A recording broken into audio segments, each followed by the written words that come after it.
الحمد لله نحمده ونستعينه ونستغفره ونؤمن به ونتوكل عليه ونعوذ بالله من شرور أنفسنا ومن سيئات أعمالنا من يهده الله فلا مضل له ومن يضلل فلا هادي له ونشهد أن لا إله إلا الله وحده لا شريك له ونشهد أن سيدنا وسندنا وحبيبنا وشفيعنا ومولانا محمدا عبده ورسوله صلى الله تعالى عليه وعلى آله وأصحابه وبارك وسلم. أما بعد فأعوذ بالله من الشيطان الرجيم. بسم الله الرحمن الرحيم. لقد من الله على المؤمنين إذ بعث فيهم رسولا من أنفسهم يتلو عليهم آياته ويزكيهم ويعلمهم الكتاب والحكمة وإن كانوا من قبل لفي ضلال مبين. قال النبي صلى الله عليه وسلم إنما بعثت معلما. قال النبي صلى الله عليه وسلم أشراف أمتي حملة القرآن وأصحاب الليل. وكما قال عليه الصلاة والسلام صدق الله وصدق رسوله النبي الكريم. حضرات علماء کرام اور میرے محترم بزرگ دوستو، آج الحمدللہ جامعہ حلیمہ سعدیہ کی اس نئی تعمیر میں اور آپ بیٹھے ہیں. ہمارے شاگرد اور ہمارے برخوردار مولانا حبیب اللہ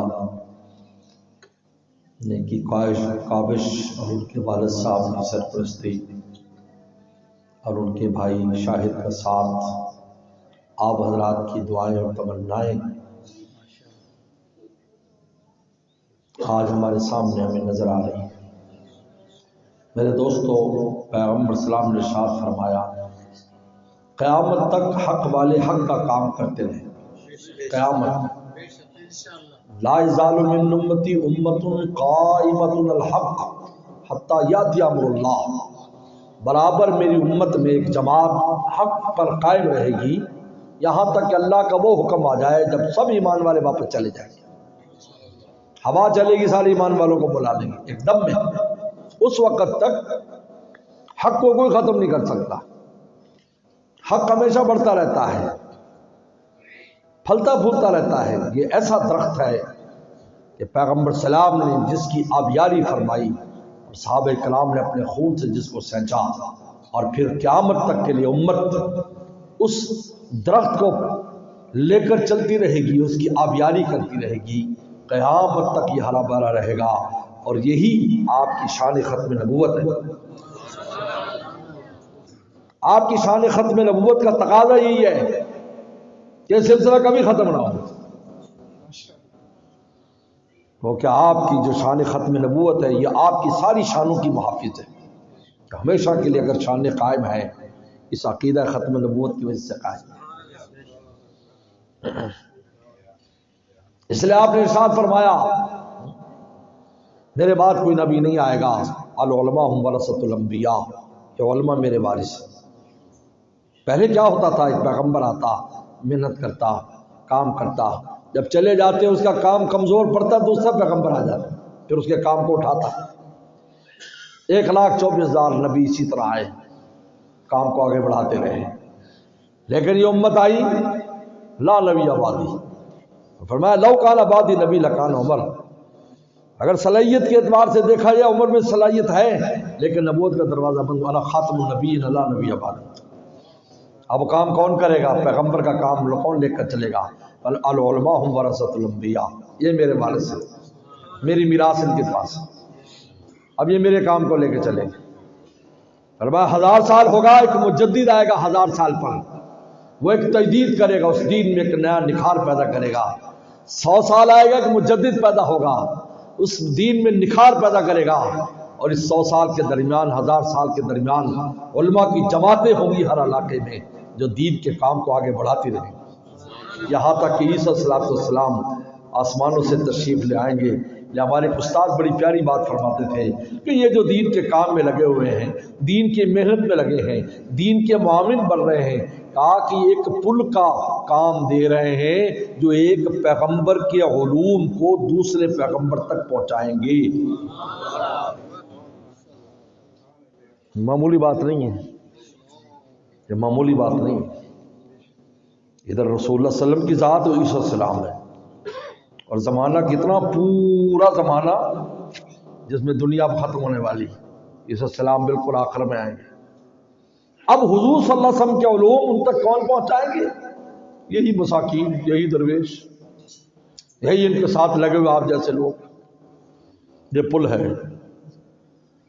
آپ بتاؤ اس پل کا کیا مقام ہوگا جو 2 پیغمبروں کو ملا رہا ہے؟ عیسیٰ صلی اللہ علیہ وسلم پر کوئی اور وہی تھوڑی آئے گی اس بات کی کہ وہ نئے کوئی نماز روزہ جاری کریں، یہی علوم ہوں گے، یہی علوم ہوں گے، یہ جو آپ پڑھائے جا رہے ہیں یہی آئیں گے، انہی پر فیصلے فرمائیں گے۔ ہاں مجتہد اتحاد بھی کریں گے، اتحاد بھی کریں گے، لیکن کہ اصل یہی قرآن ہوگا، یہی رسول اللہ کے فرامین ہوں گے تو لے کر چلیں۔ کون پہنچائے گا؟ یہی امت کے افراد پہنچا رہے ہیں، یہی لے کر چل رہے ہیں۔ اگر آج یہ تعلیم و تعلم کا سلسلہ نہ ہوتا تو تورات انجیل بڑی بڑی مشنریاں، بڑے بڑے کام، بڑے بڑے پیسے، لیکن نہ کسی بس اصلی تورات ہے نہ اصلی انجیل ہے، حالانکہ بڑی بڑی حکومتیں، بڑی بڑی طاقتیں ہیں۔ انہیں پوچھ لو بھائی اتنے پیسے خرچ کرتے ہو تم؟ حکیم الامت تھانوی رحمہ اللہ نے بڑی خوبصورت بات فرمائی۔ حضرت سے کسی نے ایک بار سوال کیا کہ حضرت اس زمانے میں چونکہ انگریز تھے اور انگریز اپنے دین کے لیے، عیسائیت کے لیے بڑی محنت کر رہے تھے، مشنری لفظ نہیں کہا ہے، بڑی بڑی مشنریاں قائم تھی، بڑے بڑے فنڈ آتے تھے، پادری آتے تھے جو عیسائیت کو پھیلانے کے لیے۔ یہودیت بھی خوب کام کر رہی تھی اور آج بھی کر رہی۔ تو حضرت تھانوی سے رحمہ اللہ کس سے سوال کیا، حضرت ہم یہ دیکھتے ہیں، تجربہ یہ ہے کہ اتنی مشنریاں، اتنا کچھ ہونے کے باوجود بھی ان کا مذہب نہیں پھیلتا، اور مسلمانوں کی حکومتیں بھی نہیں ہیں، اگر حکومتیں ہیں تو وہ بھی دیندار نہیں ہیں۔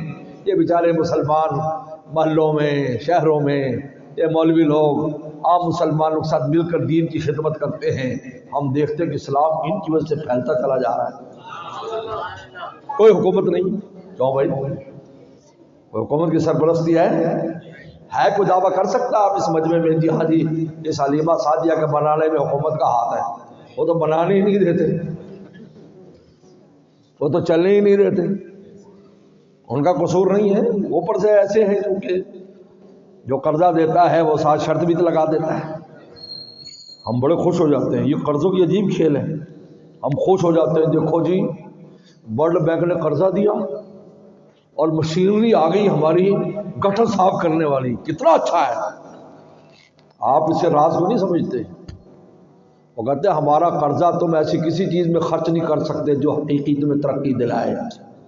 سن لو کان کھول کر، بڑی باریک بات کر رہا، وہ نہیں خرچ نہیں کر سکتے۔ اب وہاں خرچ کرو جہاں بیکار بازی ہو، 2-4 سال کے بعد مشینیں بیکار ہو جائیں۔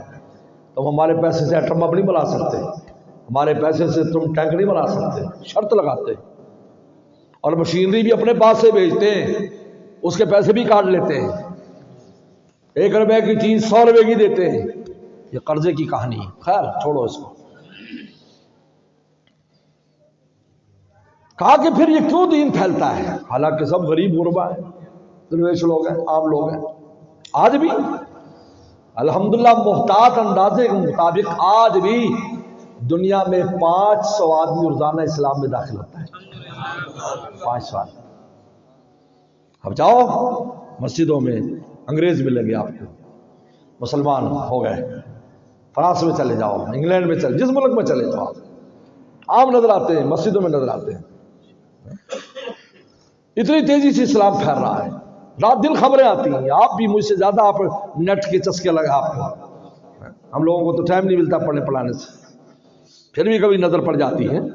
کتنے او جی حرم میں آئے ہوئے جی، مسلمان ہو کر حرم میں عمرہ کرنے آئے ہوئے، مرد آئے ہوئے، عورتیں آئی ہیں، بڑے بڑے ان کے نام ہیں، لیکن ماشاءاللہ دیکھو حجاب بھی کر رہی ہیں، خواتین حجاب کر رہی ہیں۔ تو حضرت تھانوی نے سے پوچھا حضرت یہ کیا بات ہے؟ ان کی مشنیوں کے باوجود بھی دین نہیں پھیلتا، اور یہاں یہ عام بیچارے غریب مسلمانوں کی کوشش سے پھیل رہا ہے۔ بڑی خوبصورت بات فرمایا کہ اگر ایک مردے کو کھڑا کیا جائے جو مر گیا ہو تو 6 بندے چاہیے کم از کم اس کو اٹھانے کے لیے، اور پھر بھی جس طرح سے ڈھیلا ہوگا تو گر جائے گا، کیوں بھائی؟ اور بڈھا تو اس کو تھوڑا سا سہارا دو کر کے جب کھڑا ہو جائے گا تو لاٹھی لے کے چلنا شروع کر دے گا۔ فرمایا ان کے دین مردہ ہو چکے ہیں، اسلام زندہ دین ہے، پرانا ہوا تو کیا ہو گیا، قدیم ہو گیا کیا، تھوڑا سا ایمان والے سہارا لگاتے ہیں، اسلام پھیلنا شروع کر دیتا ہے۔ آج یہ الحمدللہ ہماری کوششیں دیکھیے، الحمدللہ محلے محلے میں دینی مدارس کھل رہے ہیں، دین کی ہمارے گھروں میں، یعنی تصور نہیں تھا آج سے 20-25 سال 30 سال پہلے ہمارے گھروں میں ہماری خواتین کی زبان پر کسی عربی کتاب کا نام بھی ان کو آتا ہو۔ بیٹھے یا بابے بیٹھے، بزرگ بیٹھے، ان سے پوچھ لو۔ اب ماشاءاللہ گھروں ہماری بچیاں بخاری شریف باتیں تکرار کر رہی، گھر میں بیٹھی بخاری نے یہ کہا، فلانے نے کہا، امام حنیفہ نے کہا، امام شافعی نے کہا، گھر میں بیٹھے حیران تھا جی بھائی یہ کیا ہو گیا، کیسی تبدیلی آ گئی۔ پیغمبر السلام کو اللہ نے فرمایا لقد من اللہ المؤمنین، ہم نے ایمان والوں پر بہت بڑا احسان کیا ہے کہ اپنا محبوب بھیج دیا، بہت بڑا احسان۔ آپ علیہ السلام سے ہماری جو نسبت ہے، خدا کی قسم پورا عالم جمع ہو کر اس نسبت کی قیمت نہیں دے سکتا۔ اسی نسبت پر ہماری قیمت، مدینے کی نسبت ہے قیمت میری، وگرنہ حقیقت میں سستے ہیں ہم۔ یہ نسبت آپ سے نسبت، اسلام نے پوری امت سے وعدہ کیا، پوری امت سے جب جا رہے دنیا سے، انا فرطکم علی الحوض، اے میرے امتیوں قیامت تک کے میرے امتیوں سنو، میں حوض کوثر پر تمہارا منتظر رہوں گا۔ انا فرط امتی الحوض، بخاری کی حدیث، میں پہلے جا رہا ہوں۔ اور فرمایا جو میرے ہاتھ سے جام کوثر پی لے گا لا یظمأ بعدہ ابدا، کبھی اس کو پیاس نہیں لگے گی۔ اس میں یہ نہیں ہے کہ نیک لوگ، ہر طرح کے لوگ، ہر طرح کے جو ایمان والا ہے، فاسق ہے، فاجر ہے، بدکار ہے، کچھ بھی ہے، لیکن رسول صلی اللہ علیہ وسلم کے کھاتے میں ایمان والا ہے، مدینے کلمہ ساتھ لے کر گیا ہے، انا فرط، میں حوض کوثر سے پانی پلاؤں گا۔ میدان معاشر کے 50,000 سال میدان معاشر میں کھڑا ہونا پڑے گا۔ حضرت مولانا ادریس صاحب میٹ کاندری رحمۃ اللہ علیہ تفسیر میں فرماتے ہیں کہ 1,000 سال تک ایک سینٹر پر تفتیش ہوگی، 50 تفتیشی سینٹر ہوں گے جہاں پر جو ہے لوگوں کی تفتیش ہوگی، جان نکل جائے گی ان کی، کہیں گے ہے کوئی آدمی کہ جو سفارش کرے اور ہمیں اس میدان محشر کی اس تکلیف سے چھٹکارا آ سکتا۔ آدم السلام کے بعد جائیں گے، آدم فرمایا میں نہیں کر سکتا، نوح علیہ السلام کو میں نہیں کر سکتا، ابراہیم السلام میں نہیں کر سکتا، عیسیٰ موسیٰ السلام میں نہیں کر، عیسیٰ السلام میں نہیں کر سکتا، محمد صلی اللہ کے پاس جائیے۔ محدثین نے بڑی خوبصورت بات لکھی کہ شروع سے رسول اللہ کا نام کیوں نہیں لے دیا، کہا کہ پورے عالم کو آدم السلام سے لے کر قیامت تک کے لوگوں کو آشکارا ہو جائے کہ کوئی نہیں کر سکتا، اگر کر سکتا ہے تو رسول اللہ کر سکتا ہے، ورنہ شروع سے نام لے دیتے تو دوسری امتیں کہتی ہے کہ ہمارے پیغمبر کو بھی موقع ملتا تو وہ بھی کر لیتا، اور میں سب کو موقع دیا کوئی نہیں کر سکا، پر میں ہوں، انا لہا، میں اس کے لیے ہوں۔ 50,000 سال وہاں رہیں گے، پیاس نہیں لگے گی، سن لو ایمان والوں کو پیاس نہیں لگے گی، سب تڑپیں گے، سب تڑپیں گے، پانی پانی پانی، بلکہ یہودیوں کے بارے میں تو آتا ہے کہ جہنم میں کیسے جائیں گے، پانی، اللہ فرمائے دیکھو تو جہنم کی جو لہریں آ رہی ہوں گی ویسے لگے جیسے پانی کی لہریں ہیں، جب پینے کے لیے جائیں گے تو اسی میں جہنم میں گر جائیں گے، لیکن ایمان میں پیاس نہیں لگے گی۔ آپ کہیں جی بھوک لگے گی تو کیا کریں گے، حضرت تھانوی رحمۃ اللہ فرمایا کہ بھوک کا علاج جو اللہ فرمائیں گے، جب بھوک ستائے گی اللہ فرمائیں گے نیچے جھکو، اور نیچے جھک کر زمین پہ ہاتھ مارو، اللہ زمین کو روٹی بنا دیں گے۔ جب ہاتھ ماریں گے تو لقمہ بن کے ہاتھ میں آئے گا، جب اس لقمے کو کھائے گا تو زمین سے پیدا ہونے والے ہر پھل اور ہر اناج کا ذائقہ اس کو منہ میں محسوس ہوگا۔ کبھی سوچے گا آم کھا رہا ہوں، کبھی سوچے گا کیلا کھا رہا ہوں، کبھی سوچے گا گندم کھا رہا ہوں، کبھی سوچے گا مکئی کی روٹی ہے، مکئی کی روٹی اور گندموں کا ساگ ہے، موسم ہے نا اس کا۔ بھوک اس طرح ایمان والوں کی مٹے گی، چکیں گے، وہاں سے روٹی اٹھائیں گے، سب سے پہلے روٹی کھلائی جائے گی، اور جنت میں سب سے پہلے مچھلی کی کلیجی کھلائی جائے گی۔ وہ کس لیے؟ مچھلی اس لیے کہ سب سے زیادہ ذکر کرنے والی مخلوق مچھلی ہے، اور وہ کس لیے؟ کان عرش علی الماء، کیونکہ اللہ کا عرش پانی پر تھا، اور اس کو اللہ کا عرش کی صحبت ملی تھی، جس کو جو صحبت ملے اس کا وہ اثر ہوتا ہے۔ سب زیادہ ذکر کرنے والا، اس لیے اللہ ایمان والوں کی مہمانی مچھلی سے کرے، کیونکہ سب سے زیادہ ذکر کرنے والی ہے، سب سے زیادہ ذکر کرنے والی ذاکر ہے، لیکن اسے پہلے روٹی کھائیں گے۔ حضرت تھانوی رحمۃ اللہ کسی نے کہا کہ حضرت یہ روٹی کیوں کھلائی جائے گی؟ یہ سننے والی بات، یہ روٹی کیوں کھلائی جائے گی؟ فرمایا دنیا میں اللہ کے ولیوں کی بہت بڑی جماعت گزری ہے جن نے زندگی میں سوکھی روٹی پر گزارا کیا ہے، پانی کے ساتھ سوکھی روٹی، صحابہ کرام میں ملتا ہے سوکھی روٹی پانی۔ ایک محدث کے بارے میں آتا ہے کہ 100 روٹیاں گھر سے پکا کے لاتے تھے اور حدیث پڑھتے تھے، اور ایک روٹی جب بھوک لگتی تو 24 گھنٹے کے لیے ایک روٹی لے جاتے دجلہ کے کنارے پر، اور دجلہ کے پانی میں اس کو ڈبوتے سوکھی روٹی کو، اور وہ کھا لیتے، 24 گھنٹے گزارتے۔ جب 100 دن پورے ہو جاتے تو استاد جی سے چھٹی لے کے پھر چلے جاتے، پھر اپنے گھر سے 100 روٹیاں پکوا کے لاتے، کہا کہ سالن کبھی نہیں کھایا، خالی روٹی کھائی۔ اب اللہ تعالیٰ سب سے پہلے روٹی ایمان والوں کو کھلائیں گے، کیونکہ ایمان والوں کی بہت بڑی جماعت ایسی جس نے صرف روٹی چکھی ہے، اللہ یہ چکھانے کے لیے روٹی چکھائیں گے کہ دیکھو دنیا کی روٹی اور تھی، یہ میری آخرت کی روٹی اور ہے، اس میں تو نے گندم کی تو گندم کا ذائقہ ہے، چاول کی تھی تو چاول کا ذائقہ ہے، مکئی کی تھی تو مکئی کا ذائقہ ہے، باجرے کی تو باجرے کا ذائقہ ہے، لیکن میری آخرت کی روٹی میدان معاشر میں بھی تو جنت میں گیا بھی نہیں، یہاں میری مہمانی کا حال دیکھ کہ تو منہ میں ڈال رہا ہے، تجھے سمجھ نہیں آ رہا کہ یہ ذائقہ کون سا ہے، ہر ذائقہ معلوم ہوتا ہے تجھے، کیونکہ اردو بھی ہے متشابہہ میں لکھا ہے کہ ملتے جلتے پھل ہوں گے لیکن اس کی حقیقت کچھ اور ہوگی۔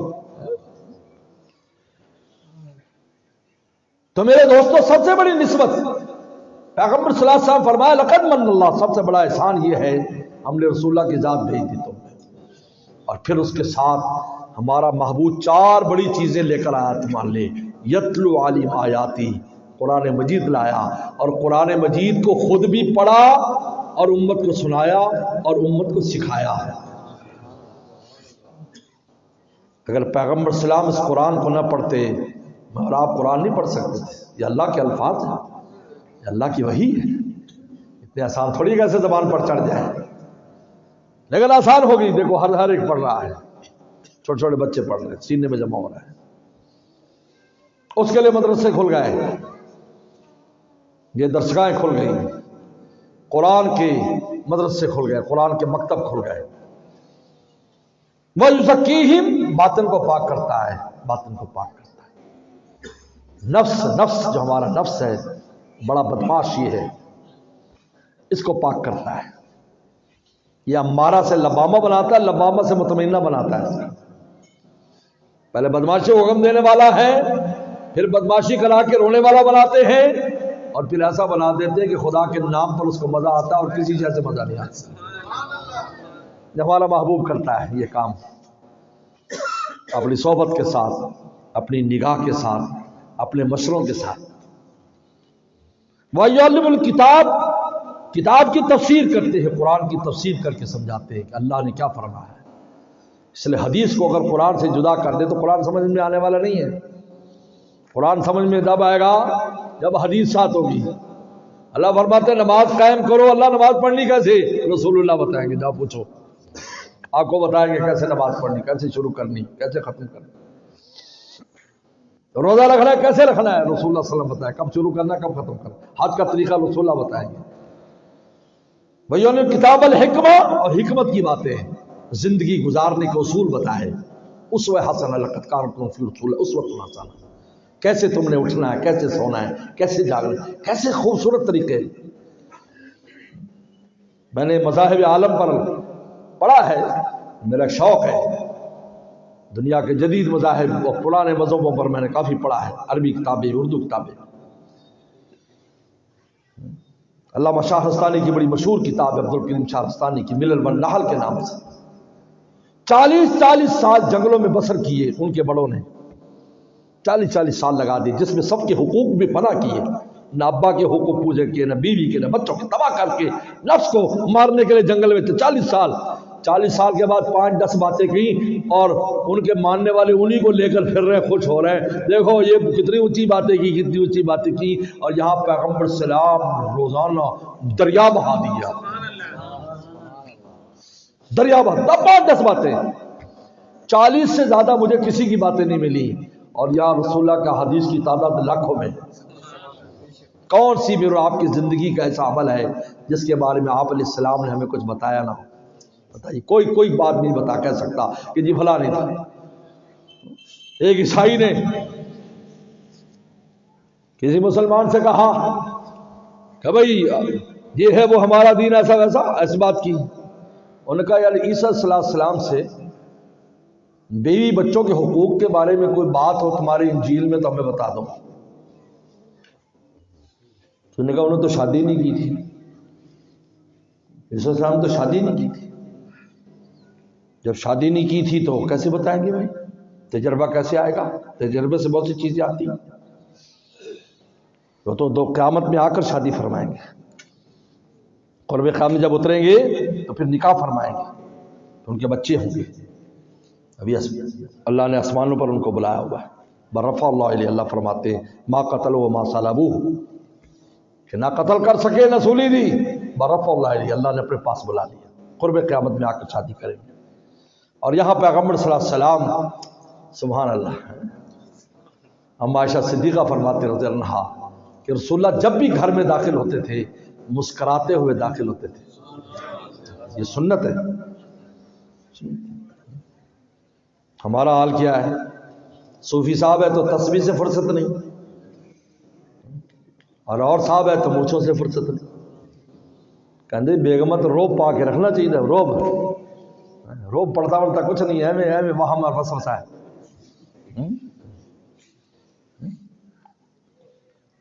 کہتے میں سیدھا کر دیاں گا. جب آپ اللہ فرماتے میں نے ٹیڑھا پیدا کیا تو کتوں سیدھا کر دے گا؟ میں نے دسی کر لیں گے سیدھا؟ بول بھائی، اللہ نے جی شاید ٹیڑھی پیدا کی تو سیدھے کر لو گے؟ پھر کیوں جی گل کرتے ہو جڑی ہونی نہیں تھوڑے؟ سیدھا کر دیں، ایسے کرو گے بھائی؟ فرمایا یہ تو پسلی سے پیدا ہوئی، ٹیڑھی پسلی سے. دیکھو یہ ٹیڑھی پسلی کیا کرتی ہے؟ ہمارا سب سے قیمتی نظام یہاں پر ہے، ان پسلیوں کے اندر ہے.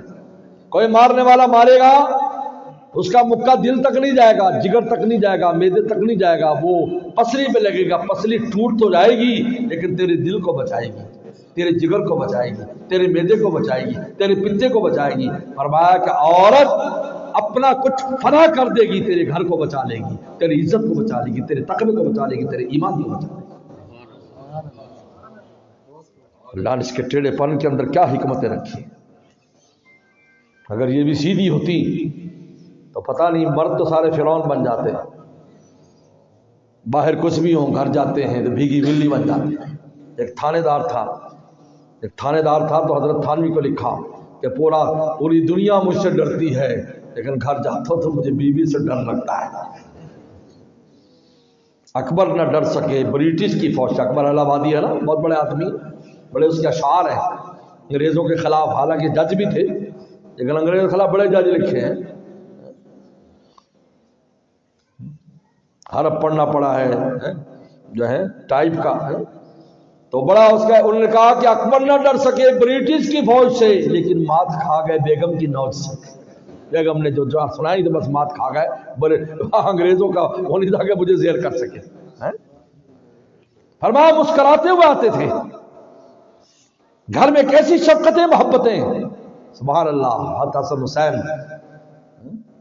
جنت کے جوانوں کے سردار، نماز میں آپ کے کندھوں پر بیٹھ جاتے ہیں، نماز میں آپ کی پیٹھ پر چڑھ جاتے ہیں، آپ اسی حالت میں نماز پڑھتے ہیں، کھڑے ہو جاتے ہیں، کندھے پر بیٹھ جاتے ہیں، رکوع کرتے تو آپ نیچے کھڑا کر دیتے ہیں۔ آپ نے بتایا کہ ان چھوٹے چھوٹے بچوں کے ساتھ تم نے کیسے وقت گزارا۔ یہ حکمت کی باتیں ہیں، یہ ساری حکمت کی باتیں ہیں، یہ حکمت ہے۔ اور یہ مدارس یہ اس کا مرکز ہے، اس حکمت کے پھیلانے کا۔ یہاں تلاوت آیات ہو رہی ہے، یہاں قرآن سمجھایا جا رہا ہے، تفسیر پڑھائی جا رہی ہے، یہاں حکمت پیغمبر اسلام کی حدیث پڑھائی جا رہی ہے، اور خانقاہوں میں تزکیہ ہو رہا ہے، تبلیغ کے ذریعے دین پھیل رہا ہے۔ عجیب بات ہے، حکیم الامت تھانوی رحمۃ اللہ علیہ کے خلیفہ تھے مولانا شاہ ابوالحق صاحب رحمۃ اللہ علیہ، حضرت شیخ زکریا علیہ اللہ شاگرد تھے، وہ فرمایا کرتے تھے اعمال کہاں سے لے لیں؟ مدرسے والے بتائیں گے اعمال کیا کرنے، کیا جائز ہے کیا ناجائز، مدرسے والے بتائیں گے۔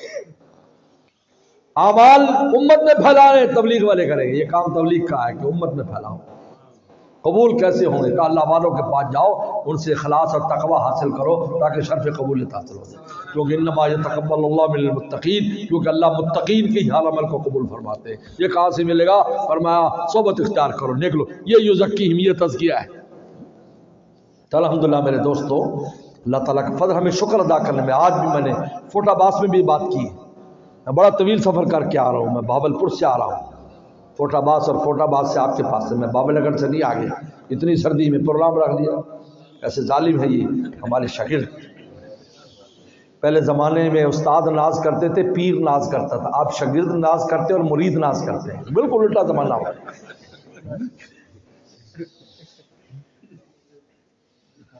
میں نے وہاں بھی کہا، چونکہ میرے والد صاحب رحمۃ اللہ علیہ کا تعلق ان علاقوں سے ہے جہاں امام بخاری تھے، ان علاقوں سے جہاں امام ترمذی تھے، ان علاقوں سے ہے جہاں صاحب ہدایہ تھے،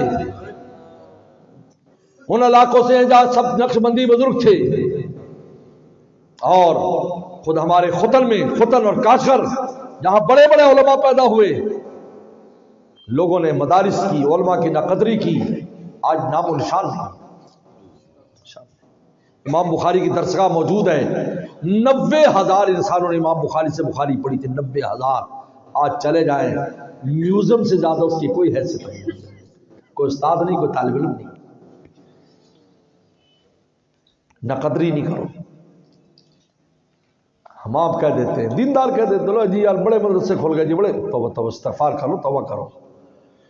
اللہ کے حکم کے بغیر کھول سکتے ہیں؟ اللہ کو ضرورت محسوس ہوئی تھی کھلوایا نا، ان کو توفیق دی، ضرورت تھی تو کھلوا دیا، یا ان کا اس میں نام بری ہے کوئی؟ مجھے بتاؤ، ان کو کوئی نام بری ہے اس میں کہ ان کا نام بڑا ہو جائے گا؟ اللہ نے ضرورت محسوس کی، کھلوا دیا مدرسہ، یہاں کھلوا دیا، شاندار مدرسہ بنوا دیا، پہلے سے چل رہا ہے، اب راحت کا سامان ہو گیا۔ پہلے ان کے بھائی شاہد صاحب کا مدرسہ میں نے دیکھا، بھائی اس کا مدرسہ کھلوا دیا ان سے، آپ مدراس کو توفیق دے دیا، آپ خرچہ کر رہے ہیں، آپ اپنے بچوں کو بھیج رہے ہیں، یہ سب اللہ تعالیٰ کی توفیقات ہیں۔ لیکن اگر ناقدری کرو گے، وَلَئِن شَكَرْتُمْ لَأَزِيدَنَّكُمْ، شکر کرو گے نعمت بڑھائیں گے۔ آج ماشاءاللہ گلی محلوں میں مدارس ہے۔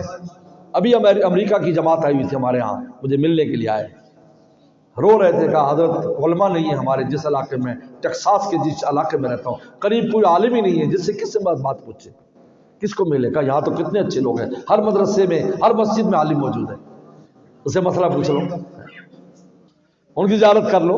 علماء کی زیارت کرنا بھی، علماء کی زیارت کرنا بھی ثواب ہے، اجر ملتا ہے۔ بلکہ حکیم الامت تھانوی نے تو یہاں تک لکھا ہے کہ کسی نیک عالم، کسی بزرگ کا آپ تصور بھی کر لیں گے تب بھی دل میں نور آ جائے گا، حضرت نے لکھا ہے، تصور کرنے سے نور آ جاتا ہے۔ دیکھ لو گے، اگر ایسے لائیو دیکھ لو گے تو پتہ نہیں کیا حال ہوگا۔ رو رہے تھے، اور میں خود اپنی طالب علم میں جانتا ہوں کہ ہمارے ہاں ہالینڈ سے ایک صاحب آتے تھے، اور ان کے پاس ایک لمبی فہرست مسائل کی ہوتی تھی، اور دونانہ دارالفتہ میں 2-3 گھنٹے کے لیے وہاں بیٹھتے تھے، ان کے ساتھ ترجمان بھی ہوتے تھے، بیٹھ جاتا، جو طالب علم اس کی ڈچ زبان میں ترجمہ کر سکے، تو وہ مفتی صاحب سے اپنی زبان میں اس کے جواب لکھتے تھے۔ تو ہم نے ایک دن کہا یار ان کا انٹرویو کرتے ہیں، یار یہ بڑے آتے ہیں، ان کے بچے بھی پڑھتے تھے وہاں درجہ حفظ میں۔ ہم نے کہا ان سے پوچھتے ہیں بھائی یہ جو ہر سال ہم دیکھتے ہیں مہینے ڈیڑھ کے لیے آتے ہیں، ماشاءاللہ ایسے بالکل مشبہ مقطع ایسے لگتے جیسے کوئی مولوی صاحب ہے۔ تو ہم نے پوچھا ان کا انٹرویو کیا؟ کہنے لگے میں گوشت بیچتا ہوں، میں گوشت کا کام کرتا ہوں، ہمارے یہاں پورے ملک میں کوئی عالم نہیں ہے، تو لوگ مجھے یہ علماء کی جو ہے شبہ سمجھ کر مجھ سے مشابہ سمجھ کے ان سے مسئلے پوچھتے ہیں، تو میں سب کے مسئلے لکھتا رہتا ہوں، پھر میں یہاں آ کر سب کا جواب لے، اب سب انتظار کر رہے ہیں پورے سال کہ سال کے بعد مسئلے کا جواب ملے گا۔ اب میں جب واپس جاؤں گا تو سارے آئیں گے ہاں جی میرے مسئلے کا جواب، میرے مسئلے کا جواب، تو میں سب کو، تو میں اپنے علاقے میں مفتی مشہور ہوں۔ یہ ہمیں مفت میں چیز مل گئی نا، اس لیے نہ قدری کرتے ہیں، تبصرے کرتے ہیں، باتیں کرتے ہیں، جان بوجھ پر سوشل میڈیا پر علماء کے خلاف نفرتیں پھیلائی جاتی ہیں، کیونکہ انگریز جانتا ہے کہ اگر ان کو علماء سے جدا کر دو نہ ان کا ایمان بچے گا نہ عمل بچے گا۔ اگر ان کا ایمان بچا ہے تو ان علماء کی وجہ سے، عمل بچا تو علماء مسئلے بتانے والے موجود ہیں، عمل سیدھا کرنے والا۔ آپ نماز پڑھتے ہو غلط، وہ عالم دیکھ بھائی اب یہ صحیح کر رہے، نماز ایسے پڑھ، نہیں ہوتا اس کی نماز دیکھ کر انسان اپنی نماز درست کر لیتا ہے، یار یہ کیسے پڑھ رہا ہے، میں نے ایسے پڑھنا ہے۔ بہت بڑی نعمت ہے یہ مدارس، یا علماء، یہ طلبہ بہت بڑی نعمت، ان سے فائدہ اٹھاؤ۔ کچھ نہ ہو تو ان کے لیے دعا ہی کر دیا کرو، مدرسے دعا چندہ نہیں دیتے تو دعا ہی کر دیا کرو کہ اللہ تعالیٰ اس کو ترقی دے۔ یہ کیوں تبصرہ کرتے ہو کہ یار یوں کھل گیا وہ کھل گیا؟ یونیورسٹی کھلنے پر تو کسی کے پیٹ میں درد نہیں ہوتا۔ خود سوچنا چاہیے کہ دینی کام پر مجھے کیوں تکلیف ہو رہی ہے، اپنا علاج کریں، اپنا علاج کریں، اپنا علاج کریں۔ اگر ایک آدمی اچھی غذا کھائے اور اس کے پیٹ میں درد ہو تو غذا کا قصور نہیں ہے، اس کو اپنے معدے کا چیک اپ کرانا چاہیے، اس کا یہ میرے دل میں کیوں سڑن آئی ہے، یہ کیوں آ رہی ہے، جب یہ تو دین کا کام ہے مجھے تو خوش ہونا چاہیے۔ اپنا علاج کریں، نہ کہ تبصرے کریں، یہ بہت خطرناک بات ہے۔ میں آج کل اس پر بہت تنبیہ کرتا ہوں کیونکہ ہم لوگوں کو ایسی باتیں سن رہے ہیں اور یہ اچھی آواز نہیں ہے۔ علماء کا کچھ نہیں ہونا، کسی کا کچھ نہیں، علماء کرام تو بیچارے اپنا کام کر کے چلے جائیں گے۔ پیغمبر دنیا میں آئے اور نبی آیا اور نبی کا ایک بھی امتی نہیں ہوا، اتنی کوشش کی۔ نوح علیہ السلام نے 950 سال تبلیغ کی، 80 امتی ہوئے، تو کیا ان کا مقام کم ہو گیا؟ نہیں، اللہ محنت پر پورا عطا فرماتے ہیں، پورا فتح فرماتے ہیں۔ 2 امتی تھے، 10 امتی تھے، پورا عطا فرماتے ہیں۔ علماء کرام تو اپنا کام کریں گے، لیکن مجھے اور آپ کو ان کی قدر بھی کرنی ہے، ان کے کام میں معاون بننا ہے۔ اپنے بچوں کو دیجیے، صدقہ جاریہ بنے گی، یہ بچے بچیاں یہ آپ کے لیے صدقہ جاریہ بنے گی۔ میرے پاس کتنی بچیوں کے میسیج آتے ہیں جو مدرسوں میں پڑھتی ہیں، دعائیں کراتی ہیں، ہمارا ابا نماز نہیں پڑھتا، دعا کرو۔ کسی کالج سکول کی پڑھنے والی بچی نے آج تک نہیں کہا میرا ابا نماز نہیں پڑھتا، آپ دعا کر دیں۔ سندھ سے میرے پاس کتنے میسیجز آئے، ہمارے ابا شراب پیتا ہے، میرے بھائی شراب پیتا، دعا کر دے، 10 دفعہ دعا کر دیں۔ ہم بھی رو گئے، اللہ بھی اس کو ہدایت دے دے، اب شراب بند کر دینا، پیے شراب۔ سکول کالج والی کسی نے کہا کہ میرا ابا شراب پیتا ہے تو دعا کر دے۔ یہ کیا معمولی بات ہے؟ آپ اس کو معمولی سمجھتے ہیں؟ دین پڑھنے والی بچی کو احساس ہے میرا ابا، میری اماں کیا ہے، میری بہن کیا کر رہی ہے، وہ دعائیں کرا رہے ہیں، پورے قبیلے کے دعا، فلاں ایسا کرتا ہے دعا کر، فلاں ایسا دعا کر۔ دیکھو ان بچوں کا احساس دیکھو، اور اسکول کالج میں پڑھنے کا کوئی احساس نہیں کرتا، ٹھیک ہے دنیا داری ہے جی، ایسے ہی چلتا ہے۔ تو مجھے بتائیں زندگی میں یہ حال ہے تو دنیا سے جب چلا جائے گا وہ، تو یہ بچیاں ان کے لیے کیا کچھ نہیں وہاں بھیجے گی تحفے، ماں باپ کے لیے کیا کچھ نہیں بھیجے گی، تو درد ہوگا، کیونکہ دین ان کو درد سکھاتا ہے، دین ان کو احساس دلاتا ہے کہ زندگی میں اپنے ماں باپ کے لیے، اپنے بہن بھائیوں کے لیے کیا مانگنا ہے اور ان کے جانے کے بعد کیا کرنا ہے، یہ دین سکھاتا ہے۔ بس اللہ مجھے آپ کو عمل کی توفیق عطا فرمائے۔ وآخر دعوانا ان الحمد للہ رب العالمین۔